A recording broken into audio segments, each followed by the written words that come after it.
Hi, I'm JS For You, President and CEO of the National Access Arts Center. And today I'm joined by Carly Mortimer, our Director of Artist and Program Development, as well as a very special guest, Jenny Spurr from Scribe National, who will be leading us through a conversation, helping us reflect on all the incredible work that our organization has been doing over the past 18 months during this pandemic, and looking forward to some of the exciting things to come. We are recording live, I don't know if that's the right word, but we're recording from the National Access Arts Center Visual Arts Studio. And as you can see behind us, it is just ruffling with activity. And we thought this would be a great place to share our story with you today. So thank you very much to you both. And I'll pass it over to you, Jenny. Thank you. What an incredible 18 months it has been. I think the big question on everyone's mind is, of course, the pandemic. How has the organization fared in the last 18 months?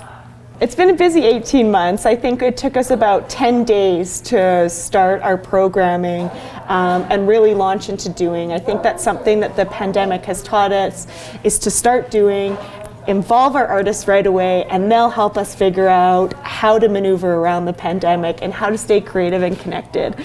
It's so refreshing today to be able to speak in front of the studio and have the energy and the vibrancy of the artists back working alongside us. We've missed that a lot.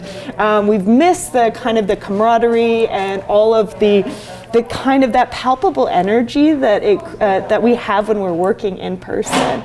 But we've also figured out that on Zoom, it's a vehicle to kind of push other types of creative development and challenge our artists in new ways. So now I feel like we have this whole new toolkit about how to work with our artists. Yeah. One of the things that we know is that people living with disabilities often feel isolated or lonely or disconnected from community and from others. That has certainly been exacerbated by COVID. Can you talk a little bit about how the National Access Arts Center provides a hub and a community place for artists? Well, I think, to Carly's point, within 10 days, we felt compelled to launch programs in support of this community, because we knew that they needed a lifeline, that they needed our support, and they wanted to remain engaged in the arts. And so really proud to say that more than 95% of our artist community has been supported on a regular basis throughout the pandemic. And that high level of engagement didn't just come from Zoom, right? A lot of organizations we all know, have pivoted to offering programs on Zoom, but we had to ask very serious questions around the artists who don't have access to that technology or don't have access to high bandwidth internet. How do we make sure that they're involved? And so our team has been incredibly thoughtful, whether it's writing letters back and forth, having phone conversations, communicating in ways that our artists can respond to, and watching our team be able to brainstorm those ideas and come together with solutions on how we engage this community, how we engage our community has been incredibly impressive. Yeah, and to JS's point, we were delivering Flux Kits, and our first round of delivery of these Flux Kits, so this was a way that artists could use artistic materials at home, and we delivered one to one of our artists, and he said, "You're the first person I've seen in, I think, a month or 2 months." Wow. The first person I've seen there, and we were just completely blown away that we were actually that lifeline, checking in on him, having conversations with him, and how we really were solidified in that understanding that what we do is so important for our artists. Yeah. And I think people need to understand the sheer numbers, right? Every single month since April of 2020, so soon after the world shut down, we've been delivering anywhere between 250 to 350 Flux Kits or artist supply kits to our community every single month since that time. And that wouldn't have happened without the generous support of our donors. And then again, the remarkable creativity of our team that have been, it's not just sticking supplies in a box. I mean, you should see some of these kits, and they're beautifully crafted, and they take on the feedback from our artists, take on the feedback on what's happening around us, and again, creating things that are absolutely relevant and responsive to our artists' needs. The Flux Kits have been great for engaging our Calgary-based artists, but we're also talking about a larger community of artists living with disabilities across the country. How have you been able to engage them? So one of the things that we learned in the pandemic is that folks within the disability community have always been working within restrictions and are really leaders in how do we gather and connect when we can't leave our homes. So it was actually a little bit easy to connect to artists outside of our community. We were working with sister organizations in different projects, kind of learning how do we connect online and digitally. We were really trying to invite new artists into our community and expand who we were talking to and expand those social networks. So we were doing things like studio visits where we were inviting other artists in to talk about their works. We were also inviting other artists in to lead the Flux Kit designs and lead different workshops. And that was really important that we were highlighting and inviting artists with disabilities. We were really trying to expand our network and our connection to new artists. Great.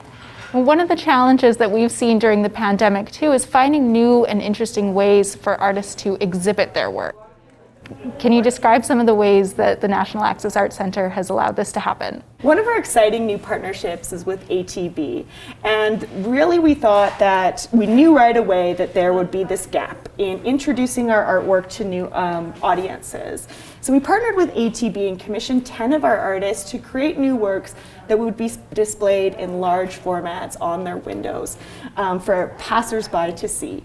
We also worked with our artists in doing interviews where they were able to talk directly about their artwork, and that was connected through a QR code so that Calgarians could be able to hear directly from our artists and connect directly to their artwork. I think that has been really huge for us. New audiences, new people learning about the talents of our artists and our organization. One of the really interesting things that I've seen in my position is that we're beginning to incorporate the creativity of our artists in the ways that we exhibit their artwork. And I believe, really we're quite we're at the forefront of positioning our participants as, for example, curators of exhibitions, and that's extraordinary, right? Rather than this sort of top-down approach to how we take our artists, take their works, and start to showcase them out into the broader community, it's now asking our artists, placing them in positions of creative leadership to dictate how they would like to have our community be portrayed in exhibitions locally and around the world. And I think that's been a very exciting development even during these challenging times. It's one thing to create programs, it's another to create programs and events that are really relevant and responsive to your artists' needs. Can you talk a little bit more about how you've created opportunities that are really artist-driven? I think really what's key there is figuring out how you're asking questions to our artists and really being able to involve them in decision making in a way that respects kind of their language and experience and knowledge.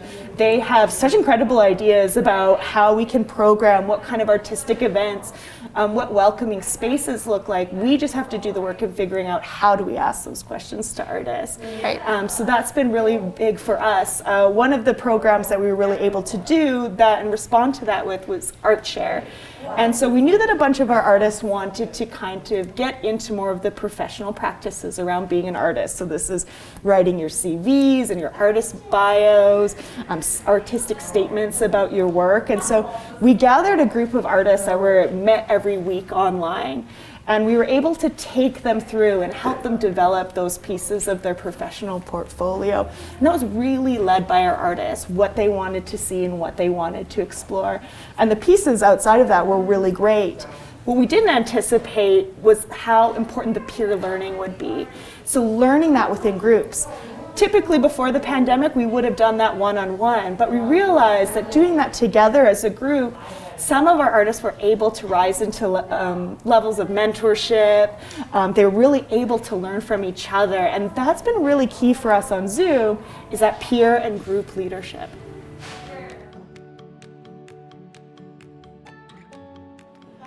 So I know that the National Access Arts Centre has been working hard to raise the profile of its artists and organization internationally. That's obviously a little bit more challenging with the pandemic. How have you been able to maintain that momentum over the last 18 months? One of the really exciting things that we did was we had 12 works acquired by Global Affairs. They have a visual art collection, and this collection exhibits kind of the best of Canada and a lot of our Canadian values. And so we had the prominence to have our artists be acquired in that collection. And so now those works will circulate through embassies, cultural centers, and homes of different diplomats across the world, so they can be able to talk about the power of Canadian creativity. And I think it's important to note that this marks the first time, very first time in our country's history, that our federal government, through the Ministry of Foreign Affairs, has actually partnered with a disability arts organization and actually has integrated artists with developmental disabilities to be a part of our country's cultural diplomacy strategy. And I think that's incredibly significant. One of our artists' works will be featured inside the Canada House Pavilion at the Dubai Expo that is set to open, I believe, in October. So tremendously remarkable, a real milestone that we've accomplished as an organization and for our artists as well. Absolutely, yeah. And not just any disability arts organization, the largest multidisciplinary disability arts organization, which is an important distinction. Can you tell me a little bit more about that? Absolutely. One of the highlights over the past year and a bit has been the fact that we actually rebranded to become the National Access Arts Centre. And we did that for a number of reasons, including the fact that we've been so nationally prominent on the international stages. And the gravity of our work just signifies that we are indeed a national leader in this field of disability arts. But the other element to that is that as a result of a number of mergers with two sister disability arts organizations in Calgary, we've now inherited the infrastructure and the expertise to become the country's first multidisciplinary disability arts organization, beginning with continuing dance programs that were formerly a part of our sister organization called NoMo Movement. But in recent months, we've concluded a project where we've introduced the world of music composition to our community of artists. And coming up very soon, we'll be opening up the world of digital music and digital instrument making to our community. And I'm sure I'm forgetting a few other things, but we're taking this approach of opening up the entire arts world and all of its elements to our community. And that's something that has never been done before in this country. And I think it's really important to also mention that, I think we're one of the first disability arts organizations to actually walk the talk. When we talk about our participants being artists and we're connecting them to opportunities, through those opportunities, they're actually being paid at industry standard rates, right? Whether they are rehearsing, whether they're exhibiting, whether they're being commissioned on a particular piece. In 2019, before the world had shut down, we had issued more than $150,000 worth of commission checks to our community, and that's significant. No other organization that I know of is actually doing that and positioning our participants, positioning people with disabilities fully as bona fide artists.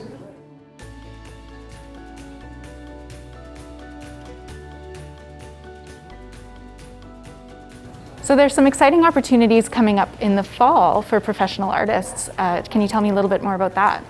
We're keeping going on a pretty heavy presentation schedule. So we've got some exciting exhibition, one planned in Tokyo at the Prince Takemoto Gallery at the Embassy of Canada. And this is a large gallery. This comes with large artist fees. And so we are going to be showing artwork by 5 artists from the National Access Arts Centre and really presenting an incredible exhibition. I can't wait to see it and I can't wait to share it. We'll be working with the embassy to do some video documentation, so we'll be able to share for those of us who aren't able to see it in person in Tokyo. So we're really excited about that exhibition. We're also working with a sister organization in Korea. We've been doing an exchange with them over the summer, and we'll be presenting some of our artists' works in Seoul alongside our sister organization. This, of course, as well will come with professional exhibiting artist fees for our participating artists. We're also working with a sister organization in Osaka to exhibit an exhibition curated by Michelle Benny. So we're so excited. There's so much going on in terms of presenting.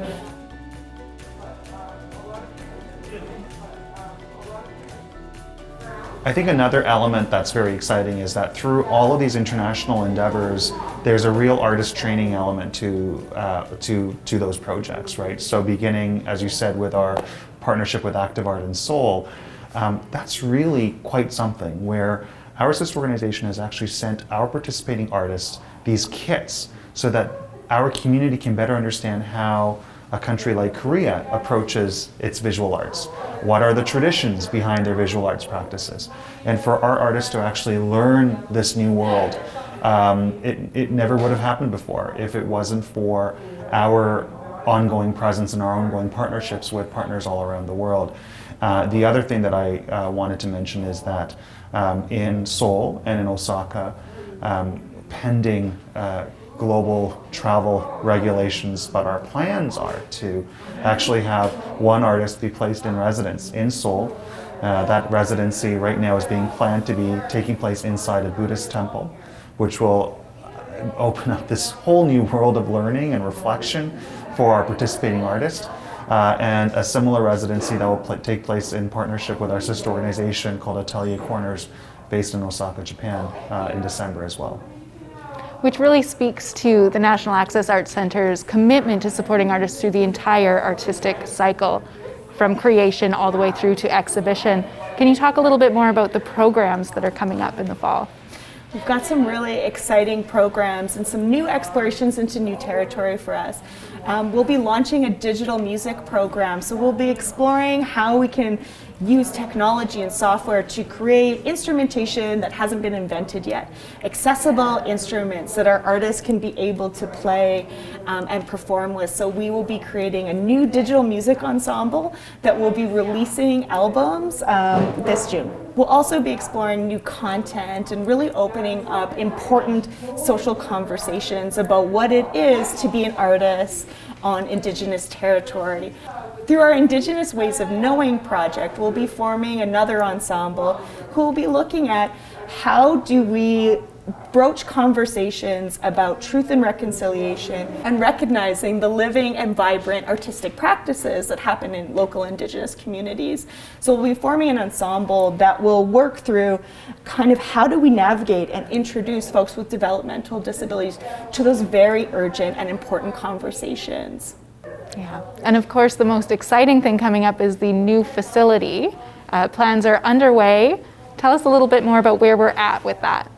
Yeah, it is really exciting. It's exciting to start thinking about and dreaming about a facility that is completely dedicated to our community, something that has never been done before on this side of the entire planet. Right now, as a result of an exciting partnership with the City of Calgary, many of our viewers will know that we have secured a new site just off of Memorial Drive in the community of West Hillhurst. So very central, has incredible visibility. And on that site sits an existing building that used to house the administrative headquarters for Scouts Canada. And in a couple of weeks, work will now get underway to completely gut and demolish the interior of that facility to focus on a design that will support artistic training across all of the disciplines that we're working in. So it will have brand new visual arts studio spaces, a brand new performing arts studio, and will support all of our sort of internal facing, artist facing requirements. As you might know, we actually have recently unveiled plans to build a second building on that same site, and that will actually convert that site into becoming the world's first multidisciplinary disability.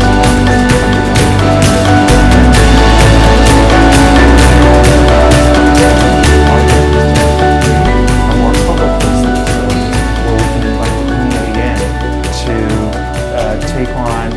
take in shows, attend exhibitions across different disciplines, and see how our artists can showcase their creativity in that second building. We're sort of in a holding pattern and waiting for some funding decisions to be made, but I think we're very close to having some good news. I'm Jenny Spurr with Scribe National, and you can find out more about what's happening behind the scenes at the National Access Arts Centre at accessarts.ca, where we'll be publishing regular blog stories featuring artists' works.